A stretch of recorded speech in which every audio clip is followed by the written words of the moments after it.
I'm Deepa Mehra, your host for today.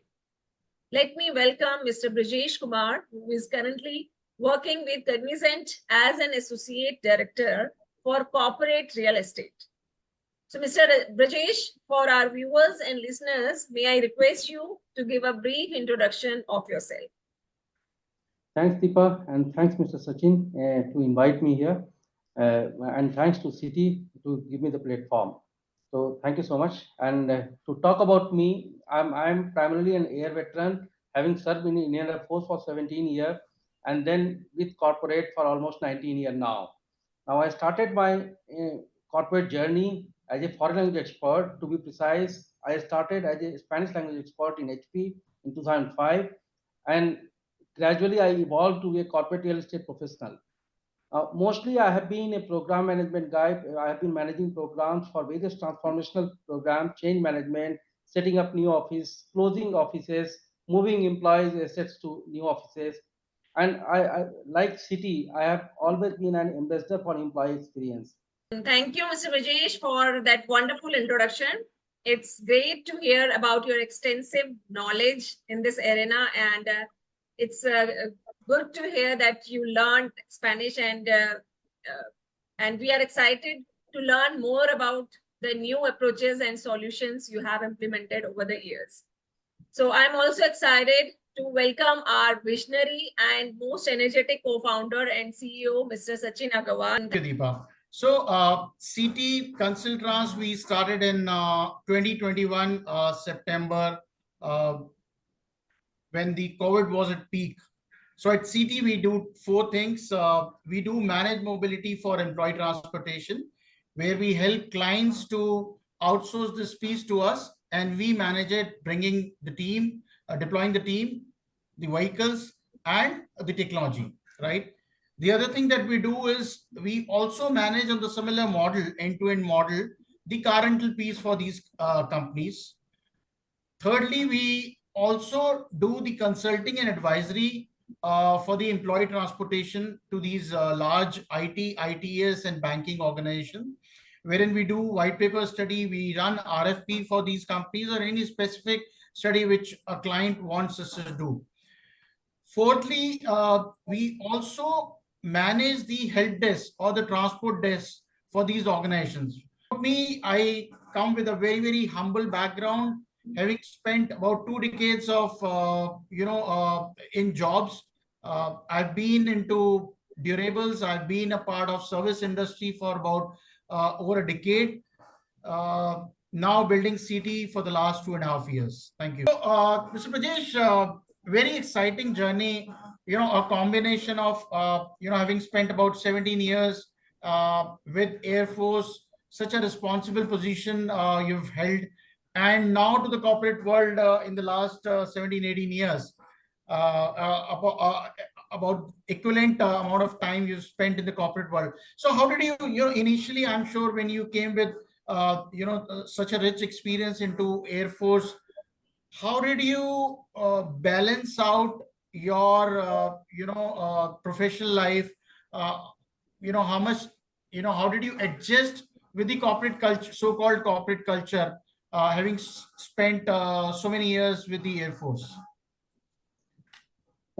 So very interesting question, Sachin. Now, transition from force to corporate, I don't consider this as a challenge at all. And that too for a person who has been in uniform. It is just a matter of getting a break in corporate, and further, it goes on. See, discipline, commitment, sense of urgency, and hard work remains to be the fundamental of any organization, and which is DNA of a force guy. Any organization, uh, look for such people. And in uniform, we are committed to nation, and in corporate, similar commitment to be followed for organization. And that's how I transitioned myself. And it just went through. It was a very smooth transition for me. Excellent. So I'm sure somebody who is disciplined enough and who believes in hard work, I think that any such transition is very, very smooth. Whether you talk about the corporate world or even if we talk about our personal lives, right? Great, great. So, Mr. Brajesh, you bring in equally rich experience into the corporate world, and especially into FM and transport.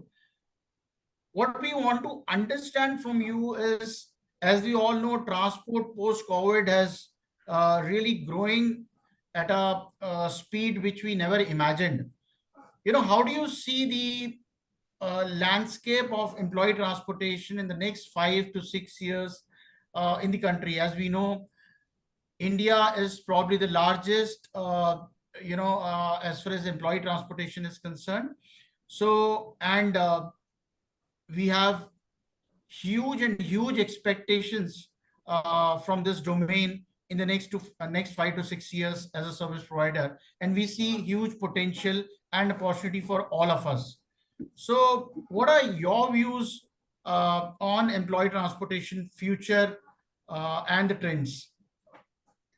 So to start with, first of all, employee transportation is going to stay. Because there are some buzz, some people say that slowly it will go off, and no, I don't agree to that. Employee transportation is definitely going to stay.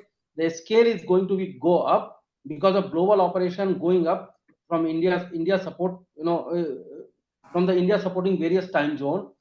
This service will go up. This scale is going to go up. Market, capitalization is really go high in terms of employee transportation. So business opportunity point of view, if you see, there is huge potential to capture the market. Now, however, when we talk about employee transportation, we must remember Pratibha murder case in 2005, which led to the introduction of most of the regulatory norms what exists today related to employee transportation. So that was the origin of those regulations coming in. So any transformation to this segment, that particular case should be kept in mind. I mean, that is my take. Now, transformation is a regular process. It will happen. Now, it is not going pre-COVID and post-COVID. There is a huge change in the way it used to operate. Industry is actually transforming, and if you say going forward, how I look at transformation is manual operation through trip seat is not sustainable. If few companies are still following that, that is not a sustainable model. Sooner or later, they will have to come out of it. Hence, digital transformation of operation has no alternate. Operation has to transform into digital operation, and this is going to help in multiple way. It starts from adherence to the compliance documentation, revenue pilferage for organization as well as supplier, which is win-win for both. If you adopt the technology, if you bring the digital operation, it will enhance your employee experience to very different level. And in terms of sustainability, it also reduces the carbon footprint because you get rid of papers. In fact, I did that in HP, so I can correlate my experience, what I did, and how it is going in the market.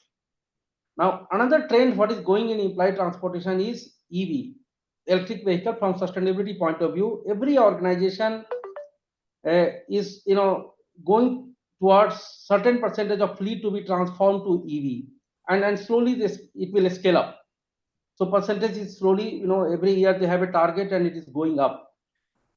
Now, another very important point where your role will come in, very importantly, the CT role will come in. Gradually, we see that managed services model is picking up in the segment. Now, there are a lot of apprehensions still. There were a lot of apprehension. Even today, there are apprehensions, which actually require a lot of deliberation. But even though there are apprehension, I mean, market is picking up for managed services. People are adopting it, and probably as a part of transformation, more companies will adopt to it. At some point in time, if you remember, even I was very apprehensive. I never wanted to switch to managed services, but in a way, I will advocate for it, managed services. Only thing challenge comes in the liability clause, which needs to be deliberated and ascertained, and then this could be a very successful model. Another point is I am personally very big advocate for campus transportation, which for last around 5 to 6 years, I have been talking about it, and I'm confident that sooner or later this will come in. However, again, this requires some government blessing to mitigate the apprehensions on the topic, why people are not adopting it. But this will definitely come in. Now I'll come back to again managed services. Managed services is definitely going to come in terms of managing transport help desk, in terms of like Deepa, the roles he is playing, uh, yoga for drivers, session for drivers or transport staff, how they they are relieved from their stress, because this is this profession, this segment, this domain is really very stressful domain, and people need to be out of stress to do well and ensure that employee safety is ensured, employee experience is ensured. So I'm sure you have a lot of role to play into this. So that's how Fantastic. I'm in my view or my vision. Fantastic. So we spoke about transformation, we spoke about sustainability, we did touch upon the managed service model, and we also spoke about the stress level. So with the, what do you see, with the scale that we are talking about, in the next few years, and already I think we feel it is a stressful job for the entire ecosystem. How do you see these stress levels going up, and how do we handle that in times to come? This will see primarily it depends how robust is your system, how robust is your process, how robust is your team. The more robustness you bring in the team, stress level automatically will come down. So it is part of the people and process. If they are in right condition, stress level will come down. Now I know there are add-on like yoga and all what Deepa is coming up with or assisting. That is like adding a feather in the cap. I mean, definitely it adds value, uh, but this all depends on the people and process to relieve people from stress. Fantastic. So I think very, very important here to note is that we have to have, come what may, we have to have processes in place and the right set Yes, of people, to overcome this stress levels, which are very, very high today. And definitely there's a continuous need of those, training programs and yoga sessions or meditation sessions for the teams and the drivers on the line. It has to become a practice, that's right. in an environment wherein you have a fairly large operations. Great, sir. Thanks for the insights. Deepa, over to you, please. Uh, Great. Engaging with you both is truly inspiring, and your active leadership and knowledge sharing exciting or inspire our viewers daily and fostering growth and thoughtful in an ever evolving transport industry. So, Mike, before we conclude, Mr. Brajesh, could you please share a one-line message for our viewers and listeners that captures your visions and guidance? So I will say keep updated with industry trend and upskill to remain relevant. This is era of artificial intelligence, hence get tuned to it. Thank you, Mr. Brajesh, for sharing your precious vision and viewpoint with us. Your expertise and thoughtful contributions have greatly improved our discussions. And now we are sincerely grateful for your time and sharing such valuable insights in this wonderful conversation.